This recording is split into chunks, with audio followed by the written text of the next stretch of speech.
ketika Nasdem lebih mementingkan koalisi dibandingkan capresnya. Sudah selesai semua. Itu kan fungsinya tim kecil kami yang menyiapkan, tinggal cari momentum, hari, bulan, tanggal yang baik saja, kata Ketua DPP Partai Nasdem Sugeng Suparwoto di kantor DPP Partai Nasdem Jakarta Pusat pada Jumat 3 Februari 2023 lalu, yang menjelaskan soal kesiapan piagam deklarasi koalisi perubahan yang akan segera dilaksanakan. Koalisi perubahan adalah kerjasama politik antara Partai Nasdem, Partai Keadilan Sejahtera, dan Partai Demokrat. Namun yang agak mengherankan adalah belum pastinya soal Capres-Cawapres. Sugeng belum bisa memastikan apakah deklarasi ini sekaligus mengumumkan paket calon presiden serta calon wakil presiden yang akan mereka usung pada pemilihan presiden 2024 nanti. Padahal seperti diketahui, Nasdem adalah yang pertama kali mendeklarasikan Anies Baswedan sebagai calon presiden dari partainya. Kemudian PKS dan Partai Demokrat juga menyusul akan mengusung Anies sebagai capresnya. Lalu kenapa kemudian rencana deklarasi koalisi tidak sepaket sekalian dengan deklarasi pasangan Capres-Cawapres? Ada apa dengan mereka?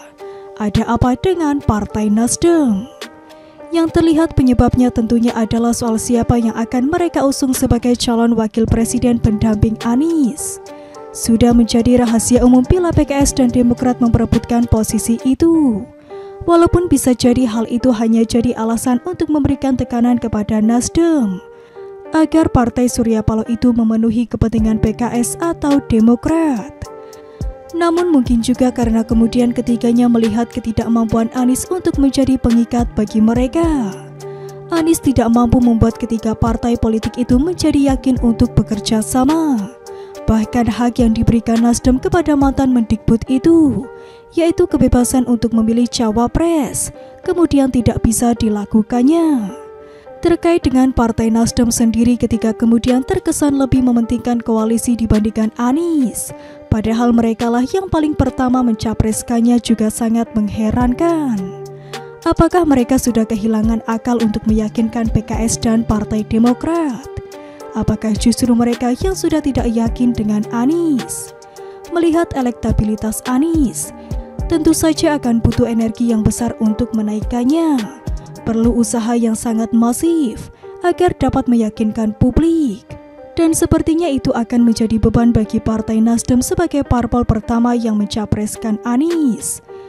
PKS dan Partai Demokrat tentu akan menuntut lebih kepada Partai Nasdem demi membantu menaikkan elektabilitas Anies itu. Dan itu bisa jadi akan sangat mahal.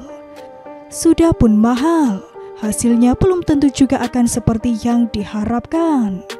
Di mana sentimen negatif terus membuntuti Anies, di mana Anies seperti hanya orang yang punya keterkenalan tapi tidak punya kualitas seperti yang diharapkan.